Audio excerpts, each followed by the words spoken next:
안녕하세요. 백두산 금융연구소의 백두산입니다.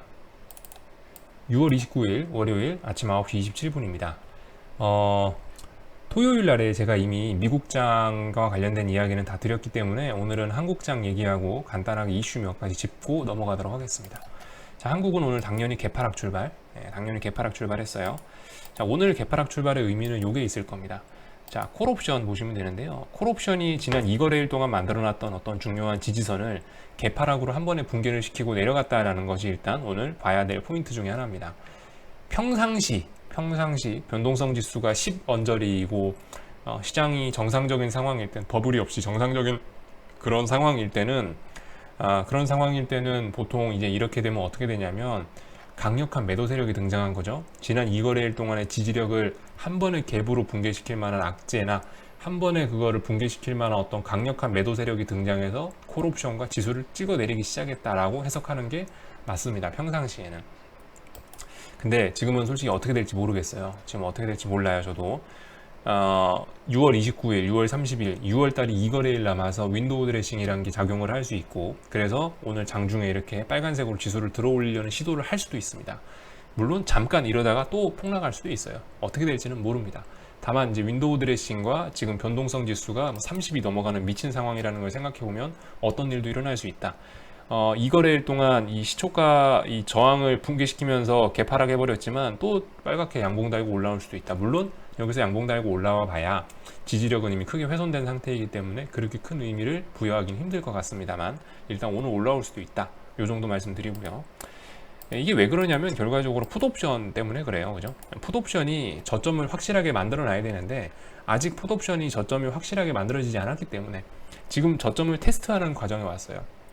사실 이런 과정이 좀 굉장히 골 때리는 과정인데 가장 좋은 건 이 정도. 이게 여러분들 가장 좋은 어떤 정석적인 패턴입니다. 이게 가장 제가 좋아하는 패턴인데 보시면 벌써 한 뭐 작게는 3거래일, 많게는 6거래일이라고 볼 수도 있겠죠. 이렇게 저점을 만들어 놓으니까 저점 지지력을 형성해 놓으니까 빵 튀죠. 근데 지금 보시면 이렇게 와리가리 박스권 만들어 놓고 여기서 이렇게 와리가리 하고 있는 거는 솔직히 좀 어떤 지지력을 테스트하는데 굉장히 시간도 오래 걸리고 좀 들고 있는 사람들도 피곤하고 한 이런 모습입니다. 이런 패턴이라서 좀 어쨌든 풋옵션이 아직 저점에 대한 지지력이 완벽하게 테스트가 안 됐기 때문에 지금 시장은 또 한번 들어 올리려고 이렇게 하는 거겠죠. 어쨌든 자 중요한 거는 그거예요. 지금 뭐 풋옵션은 그래요. 풋옵션은 걸레짝이 나고 있지만 중요한 거는 제가 토요일 날 말씀드렸다시피 인버스 하방과 관련된 ETF, ETN들이 대부분 다 한 달째 저점을 지키고 있다. 이미 한 달째 저점에 대한 지지력을 강화시키고 있다. 라는 점이 일단 좀 눈에 띄는 포인트고요. 다만 이제 문제는 변동성이 언제 터지느냐. 변동성이라는 얘기는 언제 뭐 시장이 쏟아지느냐, 언제 시장이 폭락을 하느냐, 뭐 언제 본격적인 하락이 시작되느냐는 풋옵션이 본격적으로 대가리를 쳐 들어야 그래야 그게 일어나는 거겠죠. 그래서 이거 잘 보셔야 되겠습니다. 언제 쏟아질지는 이제 풋옵션이 저점을 지지하냐 마느냐에 달려 있습니다. 물론 인버스 ETF라든가 ETN 같은 것들은 이게 시간적 가치나 뭐 이런 만기나 이런 게 없는 그런 상품이기 때문에 편안하게 한 달째 저점 지키면서 올라오고 있지만 얘는 만기가 한 달짜리 있는 거의 하루살이 상품이기 때문에 일단 이 친구가 풋옵션이라는 친구가 뭐 저점을 다질 때까지는 아직까지 뭐 어떤 큰 변동성이나 이런 걸 기대하기는 어려울 수 있겠죠. 근데 제 개인적으로는 7월 초에 움직일 수 있지 않겠냐라는 게 제 생각이에요. 왜냐하면 6월 달에 윈도우 드레싱이나 반기 말 이런 거기 때문에 반기 말 이런 이벤트가 있기 때문에 뭐 어떻게 지수를 공격적으로 빠뜨리면 너무 손해가 막심해요. 그래서 7월 달은 돼야 본격적으로 뭐가 움직이지 않을까라는 게 일단 제 예상이긴 합니다. 예상이죠, 예상. 그죠? 어디까지나 제 예상입니다. 한국장은 이 정도까지 말씀드리면 될 것 같고요. 미국장에서 우리 하나 좀 살펴볼 게 있는데, 일단은 참, finbiz.com 아시죠? 제가 말씀 많이 드려서 아실 텐데, 뭐 저보고 ETF 뭐 사요, 인버스가 뭐가 있어요, 이런 거는 좀 묻지 마세요. 여기 들어가면 다 나와 있죠? 여기 finbiz.com, 여기 초록색 불 들어온 놈이 다 인버스예요. 뭐, 물론 다 인버스는 아니지만, 대충 초록불 들어온 놈들은 다 인버스니까, 여기 있는 놈들 사시면 돼요. 여기 인버스 사실 분들 여기 초록색 와 있는 거 요거 하시면 되고요. 변동성도 나와 있죠. TVIX, UVXY 나와 있고 아니면 VXX, 뭐 VIXY 뭐 이런 거 있습니다. 이런 거 그냥 보시고 알아서 딱 한 번에 캐치하시면 되겠습니다. 뭐 종목 묻지 마세요. 아무튼 요런 얘기를 하려는 게 아니고, 어제 금요일날 시장을 잡아뜨렸던, 미국 시장을 잡아뜨렸던 이슈 중에 하나가 이제 미국 금융주와 관련된 스트레스 테스트, 은행 스트레스 테스트와 관련된 이슈가 나왔었는데, 은행주들 주가를 좀 한번 살펴봤죠. 참고로 은행주들이 중요한 게, 보시면은 이 네모 사이즈가 실제적으로 이 시장에서 차지하는 시가총액 비중을 나타낸 건지는 정확하게 알 수는 없습니다만 대충 일치하는 것 같긴 해요. 보면, 자, 보면은 테크놀로지, 그죠? 마이크로소프트하고 애플이 있으니까 굉장히 큰 파트고, 뭐 구글, 페이스북, 아마존, 뭐 대충 하여튼 이런 것들을 보면 대충 시가총액 순으로 이렇게 그림이 표기가 되어 있구나라는 걸 알 수가 있습니다. 근데 중요한 거는 FANG, 얘네도 시가총액이 크지만 미국 주식의 큰 비중을 차지하고 있는 또 한 파트가 금융 쪽이라는 거죠. 금융 쪽, 파이낸셜이 차지하는 이 네모 사이즈도 제법 큽니다. 그래서 은행권 스트레스 테스트를 했다니까, 은행권 차트 좀 한두 개만 좀 몇 개 보고 넘어가자면요, JP모건 같은 거나 뭐 뱅크 오브 아메리카 이 정도 보겠습니다. 여러분들 JP모건 어때요? 네, JP모건 조졌어요. JP모건 조졌어. 반등이 올라올 거면,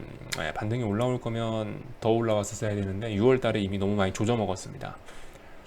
이거는 난 저점을 다시 보러 내려가겠다는 거죠. 별로 좋지 않고요. 6월 달 성적이 별로 좋지가 않고, 이것도 사실 그래요. JP모건 같은 것도 사실상 여기서 이미 끝이 날라 그랬었는데, 이게 월봉이잖아요. 월봉상 이미 이제 116 정도는 대충 섞어서 116 정도인데, 이미 여기서 끝난 거였는데 이제 오버슈팅 한번 주고 이제 본격적으로 빠지는 겁니다. 오버슈팅 주고 본격적으로 빠지는 거다. 그리고 정확하게 지금 다시 116인가 여기 정도 윗꼬리 달고 여기 찍고 지금 빠지고 있는 거죠. 이거는 이제 죽는 거라고 봐야 되겠습니다.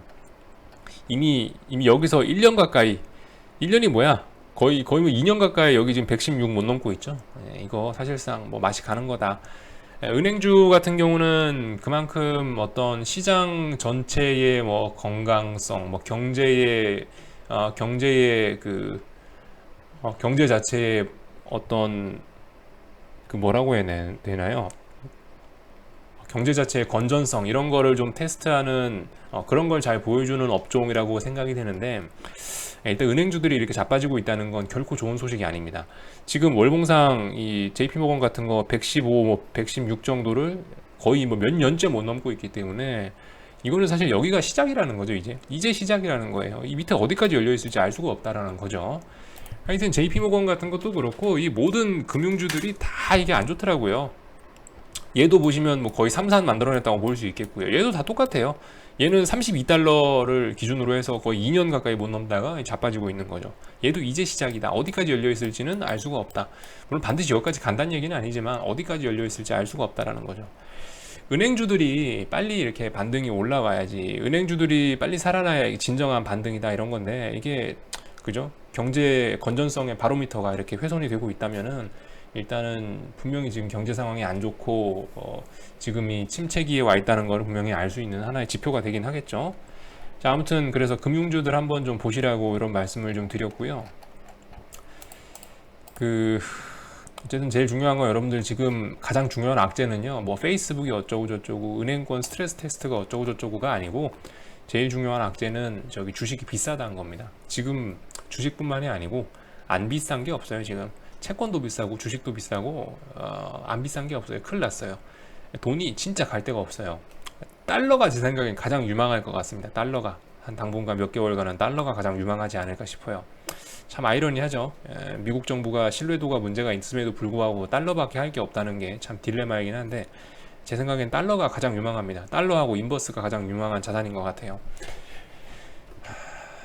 하여튼 중요한 거는 주식이 비싸냐 싸냐를 판단하는 거는 딱히 근거는 없어요. 다양한 이유가 있기 때문에 주식이 고평가냐 저평가냐를 판단하는 건 수많은 기준이 있죠. 실적이 어쩌고 저쩌고, 경기가 어쩌고 저쩌고, EPS가 어쩌고 저쩌고, 뭐 다양한 기준이 있기 때문에 사람들마다 다르겠지만, 저는 이제 그거를 어떻게 보냐면은 사람들 심리와 또 그리고 그 차트의 모양새, 그 사람들 심리가 만들어낸 차트의 모양새로 확인을 하게 되는데, 요즘 그 모양새들이 좀 굉장히 좀 흉합니다. 모양새들이 좀 별로 좋지가 않아 가지고 그게 이제 사실상 가장 큰 문제라고 생각을 하는 거죠.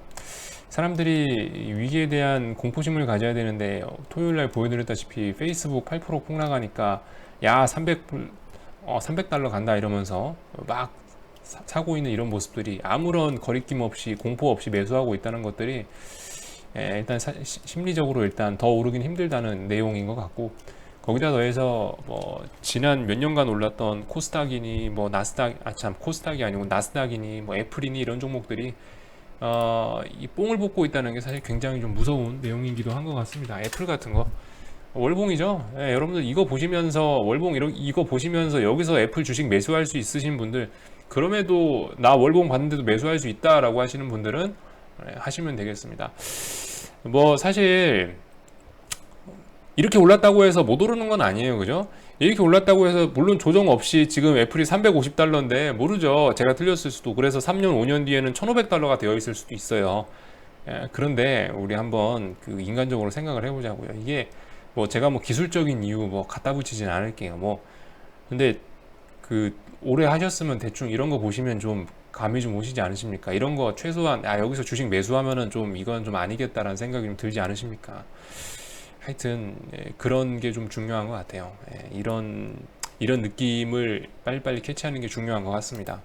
물론 기술적으로 말씀드리자면 어떤 이미 에너지의 소진 뭐 이런 측면에서 말씀드리자면 이거 월봉이죠. 기울기 이렇게 올랐다가 이렇게 올랐다가 이렇게 올랐다가 이렇게 올랐다가 자꾸 기울기가 가팔라지죠. 지금 월봉상 이미 한 5단 6단 이상 기울기를 가파르게 했고, 그리고 장대 양봉이 막 솟아서 나오고 있고, 그렇게 된다면 이건 분명히 결코 좋은 사인은 아닐 거다라는 게 일단 뭐 제 얘기입니다.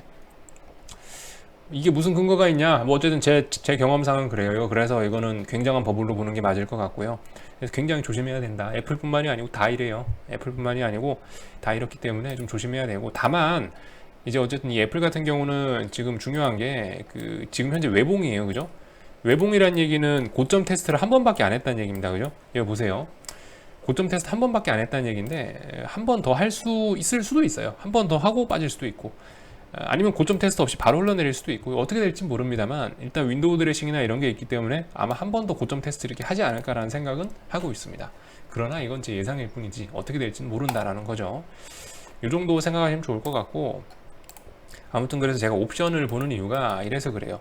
주식은 그 보기가 힘들거든요. 주식은 만기도 없고 상한가 하한가의 개념도 중장기적으로 가면 없고, 그죠? 일간 단위로 상한가 하한가가 있지 중장기적으로 가면 상한가 하한가가 없잖아요. 10배 올라도 이상하지 않고 10배 떨어져도 이상하지 않고.